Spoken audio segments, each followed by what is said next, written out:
أهلا بكم. بدأت مسيرتها الفنية بفيلم إضراب الشحاتين في عام 1967 مع الفنانة لبنى عبد العزيز والفنان الراحل كرم مطاوع، ولمع نجمها مع الفنان فؤاد المهندس، حيث قدمت معه عدة مسرحيات متميزة، من أشهرها سك على بناتك وهالة حبيبتي، حيث أحبهما الجمهور سويا. أدت أدوارا كوميدية عديدة أظهرت من خلالها قدرتها على أداء كوميديا الموقف، كما حدث في فيلم آخر الرجال المحترمين. إنها الفنانة الراحلة سناء علي يونس، ولدت في 3 مارس عام 1942 بمدينة الزقازيق بمحافظة الشرقية. حصلت على ليسانس الآداب قسم الاجتماع من جامعة الإسكندرية، وانتقلت للقاهرة عام 1967. قدمت العديد من الأدوار والشخصيات المختلفة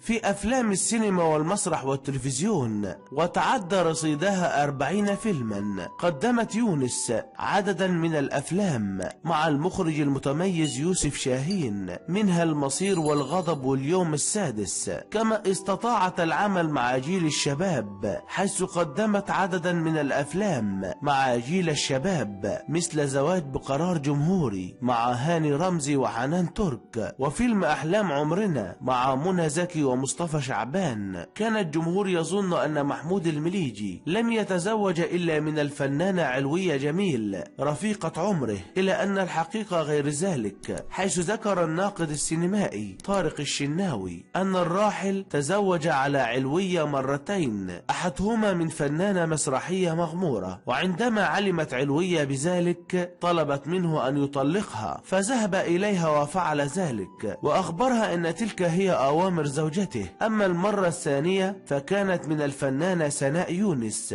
حيث أكد الفنان الراحل أنه تزوج من سناء يونس سرا في نهاية السبعينيات، وأنها ظلت على ذمته حتى وفاته، ورفضت أن تعلن هذا الزواج احتراما لمشاعر الفنانة علوية جميل التي كان يعشقها المليجي، ولا يستطيع أن يخبرها بهذا الأمر. كما ذكر الشناوي بعد رحيل المليجي: أجريت معها حوارا حكت فيه كل تفاصيل حياتها معه، ولكن قبل النشر اتصلت بي وطلبت مني ألا أكتب شيئا، فلم ترضى هي أيضا أن تغضب زوجته علوية جميل. ولكن قبل رحيل سناء يونس التقيت بها وذكرتها بالشريط، فقالت لي: يا ريتك ما سمعتش كلامي وكنت نشرته. كان مسلسل العميل 1001 آخر أعمال الفنانة سناء يونس بالاشتراك مع مصطفى شعبان ونيل كريم، وكان آخر ظهور لها على شاشة السينما مع النجم أحمد السقا في فيلم حرب إيطاليا. وتوفيت سناء يونس يوم 20 مايو 2006 إثر تدهور شديد في حالتها الصحية بمستشفى كليوباترا بمصر الجديدة بعد إصابتها بسرطان الكبد. رحم الله الفقيدة وأسكنها فسيح جناته.